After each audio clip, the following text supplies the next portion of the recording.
Hi hello ನಮಸ್ಕಾರ ಎಲ್ಲ ಚಾಲಕ ಮಿತ್ರರಿಗೆ. ಸ್ನೇಹಿತರೆ, ಈ ಬೈಕ್ ಟ್ಯಾಕ್ಸಿ ಅನ್ನೋ ವಿಚಾರವನ್ನು ಇಟ್ಕೊಂಡು ಈ ಆಟೋ ಚಾಲಕರುಗಳು ಕೆಲವೊಂದಿಷ್ಟು ಜನ, ಎಲ್ಲರೂ ಅಂತ ಹೇಳೋಕ್ಕಾಗೋದಿಲ್ಲ, ಯಾಕೆಂದರೆ ಎಲ್ಲರೂ ಕೂಡ ಅದರ ವಿರುದ್ಧ ಧ್ವನಿಯನ್ನು ಎತ್ತುವಂತಹ ಕೆಲಸ ಕಾರ್ಯಗಳನ್ನು ಸಂಪೂರ್ಣವಾಗಿ ಕೈ ಬಿಟ್ಟಿದ್ದೀರಾ ಅಂತ ಗೊತ್ತು. ಆದರೂ ಎಲ್ಲೋ ಒಂದು ಕಡೆ ಕೆಲವೊಂದಿಷ್ಟು ಜನ ಇದು ಇಲ್ಲೀಗಲು ಯಾಕೆ ನಡೆಸ್ತಾ ಇದ್ದೀರಾ ಅನ್ನುವಂತಹ ಕೇಳುವಂಥ ಪ್ರಶ್ನೆಗಳನ್ನ ಮಾಡ್ತಾ ಇದ್ದಾರೆ ಅಂತಕ್ಕಂಥದ್ದನ್ನು ನಾವು ಕೂಡ ಕೆಲವೊಂದಿಷ್ಟು ಸೋಷಿಯಲ್ ಮೀಡಿಯಾಗಳಲ್ಲಿ ನೋಡ್ತಾ ಇರ್ತೀವಿ. ಮತ್ತು ಕೆಲವೊಂದಿಷ್ಟು ಜನ ಹಳೆಯ ವಿಡಿಯೋಗಳನ್ನೇ ಎತ್ತಿ ರಿಫ್ರೆಶ್ ಮಾಡಿ ಮತ್ತೆ ಹೊಸ ವಿಡಿಯೋಗಳ ರೀತಿಯಲ್ಲಿ ಅಪ್ಡೇಟ್ ಮಾಡ್ತಾ ಇರ್ತೀರ. ಈ ಒಂದು ವಿಚಾರವನ್ನು ತಿಳ್ಕೊಂಡಂತಹ ಕೆಲವೊಂದಿಷ್ಟು ಬಕೆಟ್ಗಳು ಅಂತ ಅನ್ಬೋದು, ಈ ಕಂಪನಿಗಳಿಗೆ ಹುಟ್ಟಿರ್ತಕ್ಕಂಥವ್ರು, ಈ ಕಾನೂನು ದೇಶ ಸಂವಿಧಾನಕ್ಕಿಂತಲೂ ಈ ಕಂಪನಿಗಳಿಗೆ ಹುಟ್ಟಿರ್ತಕ್ಕಂಥ ಕೆಲವೊಂದಿಷ್ಟು ಕಿಡಿಗೇಡಿಗಳು ಏನು ವಿಡಿಯೋಗಳನ್ನ ಮಾಡಿ ಆಟೋ ಚಾಲಕರುಗಳ ಹಾಗೆ ಹಿಂಗೆ ಬದನೆಕಾಯಿ ಎಲ್ಲ ಮಾತಾಡ್ತಾರೆ. ಆಮೇಲೆ ಏನು ಮೊನ್ನೆ ಬೆಂಗಳೂರು ನಗರಕ್ಕೆ ಒಂದು ಉತ್ತಮವಾದ ಮಳೆ ಬಂತು. 1 ಗಂಟೆಗಳ ಕಾಲಕ್ಕೆ ಸರಿಸುಮಾರು 100 ಮಿಲಿಲೀಟರ್ಗಿಂತಲೂ ಹೆಚ್ಚು ಮಳೆಯನ್ನು ಆವರಿಸ್ಕೊಂಡಿತ್ತು. ಅಂಥ ಸಂದರ್ಭದಲ್ಲಿ ಸಹಜವಾಗಿ ಕೆಲವೊಂದಿಷ್ಟು ಜಾಗಗಳಲ್ಲಿ ಆಟೋ ರಿಕ್ಷಾಗಳು ಕೂಡ ನೀರಿನಲ್ಲಿ ಮುಳುಗಿರ್ತಕ್ಕಂಥದ್ದನ್ನು ತಾವೆಲ್ಲರೂ ಕೂಡ ಗಮನಿಸಿರ್ತೀರ. ಈ ವಿಚಾರವಾಗಿ ಕೆಲವೊಂದಿಷ್ಟು ನಮ್ಮ ಆಟೋ ಚಾಲಕರುಗಳು ವಿಡಿಯೋ ಮಾಡಿರ್ತಾರೆ, ಎಲ್ಲಪ್ಪ ಬೈಕ್ ಟ್ಯಾಕ್ಸಿ ರೈಡರ್ಸ್ ಅಂತ ಕೇಳಿರ್ತಾರೆ. ಅದನ್ನು ಇಟ್ಕೊಂಡು ಮಳೆ ಬಂದರೆ ನೀವೇನು ಮಾಡಿಬಿಡ್ತೀರಾ, BMTC ಏನು ಮಾಡಿಬಿಡುತ್ತೆ ಅಂತ ಕೇಳ್ತಾನೆ. ಅಟ್ಲೀಸ್ಟ್ ಮಳೆ ಬಂದರೆ ಅವರ ತಲೆ ನೆನೆದೇ ಇರೋ ಥರ ಆ ಕಡೆ ಈ ಕಡೆ ಒಂದು ಬಟ್ಟೆನ ಕಟ್ಕೊಂಡಾಗಲಿ ಕರ್ಕೊಂಡೋಗಿ ನಾವು ಸುರಕ್ಷಿತವಾಗಿ ಅವ್ರ ಮನೆ ಬಾಕ್ಲಿಗೆ ಬಿಡ್ತೀವಿ. ನೀನು ಹೆಂಗೆ ಬಿಡ್ತೀಯಪ್ಪ ಬೈಕ್ ರೈಡರ್ಸ್?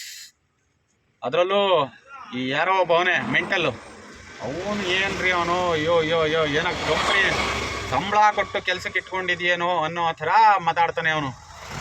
ಅದಿರಲಿ, ಅಣ್ಣ ಸುಪ್ರೀಂ ಕೋರ್ಟ್ ವಿಚಾರನೂ ಕೂಡ ಪ್ರಶ್ನೆ ಮಾಡಿದ್ದಾರೆ. ರಾಜ್ಯ ಸರ್ಕಾರ ಸುಪ್ರೀಂ ಕೋರ್ಟ್ಗೆ ಹೋಗ್ಬಿಡ್ತು, ನಮಗೆ ಇದ್ರ ಬಗ್ಗೆ ಮಾಹಿತಿ ಕೊಟ್ಟಿಲ್ಲ, ನೆಕ್ಸ್ಟ್ ಹಿಯರಿಂಗ್ ಡೇಟಾ ಏನಾಯಿತು ಅಂತ ಹೇಳಿಲ್ಲ ಅಂತ. ಅಷ್ಟೊಂದು ಕುತೂಹಲ ಇದ್ದರೆ ಏನಪ್ಪ ರಜಾವಲಿ, ನಿನಗೆ ಅಷ್ಟೊಂದು ಕುತೂಹಲ ಇದ್ದರೆ ನನ್ನ ಕಾಂಟ್ಯಾಕ್ಟ್ ಮಾಡೋದು. ನಿನ್ನನ್ನೇ ಏನು ಅವನು ಯಾರೋ ಆಂಧ್ರದಿಂದ ಬಂದವನಪ್ಪ, ಒಂದು ಸಂಘಟನೆ ಕಟ್ಕೊಂಡು ಅವನು ಕೂಡ ಮಧ್ಯಂತರದಲ್ಲಿ ಬಂದು ಈ ಕೇಸಲ್ಲಿ ಇಂಪ್ಲೀಡ್ ಆಗ್ಯವನಲ್ಲ, ಅದೇ ಥರ ಚಾಲಕರ ಪರವಾಗಿ ಚಾಲಕರ ನಾಯಕನಾಗಿ ನೀನು ಏನು ನಿಮ್ಮ ಬೈಕ್ ಟ್ಯಾಕ್ಸಿ ರೈಡರ್ಸ್ ಪರವಾಗಿ ನಿನ್ನನ್ನು ನೇರವಾಗಿ ಕೇಸಲ್ಲೇ ಮಾಡಿಬಿಡೋಣ, ಒಳಗೆ ಸೇರಿಸ್ಬಿಡೋಣ. ನಿನ್ನ ಕಷ್ಟನೆಲ್ಲ ಹೇಳ್ಕೋಬೋದು. ಪಾಪ ರಾಜ್ಯ ಸರ್ಕಾರ ನಿನಗೆ ತುಂಬ ಅನ್ಯಾಯ ಮಾಡಿಬಿಟ್ಟಿದೆಯಲ್ಲ. ಆಟೋ ಚಾಲಕರುಗಳು ಯಾರು ಕೂಡ ಅನ್ಯಾಯಕ್ಕೊಳಗಾಗಿಲ್ಲ. ನೀವು ಕಿತ್ತೋದರು, ವಿದ್ಯಾಭ್ಯಾಸ ಮಾಡಿರೋರು, ಒಂದು ಕಂಪನಿಯಲ್ಲಿ ಕೆಲಸ ಮಾಡ್ತಿರೋರು, ಟೈಮ್ ಪಾಸ್ಗೋಸ್ಕರ ಬಂದು ಡ್ಯೂಟಿ ಮಾಡೋರು, ರಾತ್ರಿ ಬಂದು ಹೇಳ್ಬಾರ್ದು ಆ ಪದಗಳನ್ನೆಲ್ಲ. ನಿಮ್ಗಳಿಗೆ ಭಾರೀ ಅನ್ಯಾಯ ಆಗಿದೆ ಅಲ್ವಾ?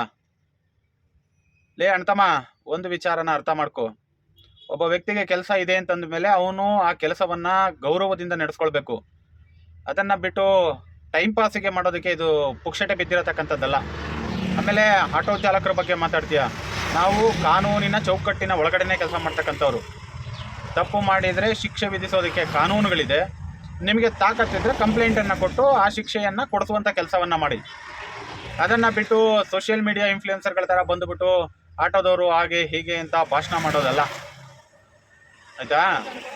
ನೀನು ಆಮೇಲೆ ಸುಪ್ರೀಂ ಕೋರ್ಟ್ ವಿಚಾರವಾಗಿ ರಾಜ್ಯ ಸರ್ಕಾರವನ್ನು ಕೂಡ ದೊಡ್ಡ ಮಟ್ಟಕ್ಕೆ ಎಳೆದಿದೆಯಾ, ಅದ್ರ ಜೊತೆಯಲ್ಲಿ ಆಟೋ ಚಾಲಕರ ಸಂಘಟನೆಗಳನ್ನು ಕೂಡ ಎಳೆದಿದೆಯಾ. ಆಟೋ ಚಾಲಕರ ಸಂಘಟನೆಗಳ ತಾಕತ್ತೇನು, ಶಕ್ತಿ ಏನು ಅಂತಕ್ಕಂಥದ್ದನ್ನು ನಿನ್ನಂಥ ಚೈಲ್ಡ್ ಚಪಾತಿಗಳೇನು ತಿಳ್ಕೊಬೇಕಾಗಿಲ್ಲ.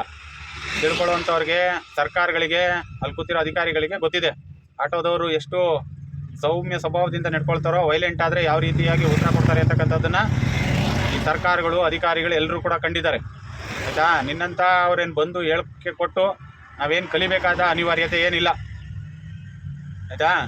ಬಾ, ನಿನಗೆ ಸುಪ್ರೀಂ ಕೋರ್ಟ್ ವಿಚಾರ ಏನಾಯಿತು, ಸುಪ್ರೀಂ ಕೋರ್ಟ್ಗೆ ಯಾರೆಲ್ಲ ಹೋಗಿದ್ದಾರೆ, ಸುಪ್ರೀಂ ಕೋರ್ಟ್ನ ನೆಕ್ಸ್ಟ್ ಹಿಯರಿಂಗ್ ಡೇಟ್ ಏನು, ರಾಜ್ಯ ಸರ್ಕಾರ ಏನಕ್ಕೆ SLPಯನ್ನು ಹಾಕ್ಕೊಂಡಿದೆ, ನಿಮ್ಮ ಕಿತ್ತೋದ ಕಂಪನಿಗಳು ಕೊಡುವಂತಹ ಬೂಟು ನೆಕ್ಕುವಂತಹ ಕೆಲಸ ಕಾರ್ಯಗಳನ್ನ ನಿಮ್ಮಂಥವ್ರು ಮಾಡಬೇಕು ವಿನ ನಮ್ಮಂಥವ್ರು ಮಾಡಬೇಕಾಗಿಲ್ಲ. ಹಾಗಾಗಿ ಚಾಲಕರ ಪರವಾಗಿ ಧ್ವನಿ ಎತ್ತುವಂಥದ್ದು ಒಂದು ದೊಡ್ಡ ಶಕ್ತಿಯೇ ಇದೆ. ಆ ಶಕ್ತಿಯನ್ನು ಹಿಡ್ಕೊಂಡು ನಾವೇನು ಮಾಡಬೇಕು ಅದನ್ನು ನಾವು ಮಾಡ್ತೀವಿ. ನೀವು ಹಣ ಇದೆ ಅಂತ ಹೇಳ್ಬಿಟ್ಟು ಬಡತನನ ಕೊಂಡ್ಕೊಳ್ಳೋಕ್ಕಾಗಲ್ಲ, ಈ ದೇಶದ ಕಾನೂನನ್ನು ಕೊಂಡ್ಕೊಳ್ಳೋಕ್ಕಾಗೋದಿಲ್ಲ. ನೊಂದಿರ್ತಕ್ಕಂಥ 4 ಜನ ಚಾಲಕರುಗಳಿಗೆ ಏನೋ ನ್ಯಾಯವನ್ನು ಕೊಡಿಸ್ತೀವಿ ಅಂತೇಳಿ ಒಂದಿಷ್ಟು ಬಿಸ್ಕೆಟ್ ಥರ ಹಾಕಿ ಏನೋ ಒಂದನ್ನು ನೀವು ಗೆಲುವನ್ನು ಸಾಧಿಸ್ಕೋಬೋದು, ಬಿಟ್ಬಿಟ್ರೆ ಬೇರೆ ಇನ್ನೇನು ಮಾಡ್ಕೊಳ್ಳೋಕ್ಕಾಗೋದಿಲ್ಲ. ನೀನು ಅಷ್ಟೇ ಮಾತಿನ ಮೇಲೆ ಹಿಡ್ತಾ ಇರಬೇಕು. ಇಲ್ಲ ಅಂದರೆ ಮುಂದಿನ ದಿನಗಳಲ್ಲಿ ನಿನಗೂ ಸರಿಯಾದ ರೀತಿಯಲ್ಲಿ ಸರಿಯಾದ ಲೆಕ್ಕಾಚಾರದಲ್ಲೇ ಕೌಂಟ್ರುಗಳನ್ನ ಕೊಡೋದಕ್ಕೆ ಶುರು ಹಚ್ಕೊಳ್ತೀವಿ. ಅದು ನಾವೊಬ್ಬರೇ ಅಲ್ಲ, ನಮ್ಮಲ್ಲೂ ಕೂಡ ತುಂಬ ಜನ ಸೋಷಿಯಲ್ ಮೀಡಿಯಾ ಇನ್ಫ್ಲುಯೆನ್ಸರ್ಗಳವರೇ. ಆದರೆ ಈ ದೇಶದ ಕಾನೂನಿಗೆ ಗೌರವವನ್ನು ಕೊಟ್ಟು ಏನೂ ಮಾತಾಡಬಾರ್ದು ಅಂತೇಳಿ ಸುಮ್ಮನಿದ್ದಾರೆ, ಅಷ್ಟು ಬಿಟ್ಬಿಟ್ರೆ ಅದನ್ನು ಕೈಗೆ ತೊಗೊಂಡ್ರೆ ನಿನಗೂ ಸರಿಯಾದ ರೀತಿಯಲ್ಲಿ ಉತ್ತರ ಕೊಡುವಂಥ ಕೆಲಸ ಕಾರ್ಯಗಳನ್ನ ನಮ್ಮ ಚಾಲಕರುಗಳು ಮಾಡ್ತಾರೆ.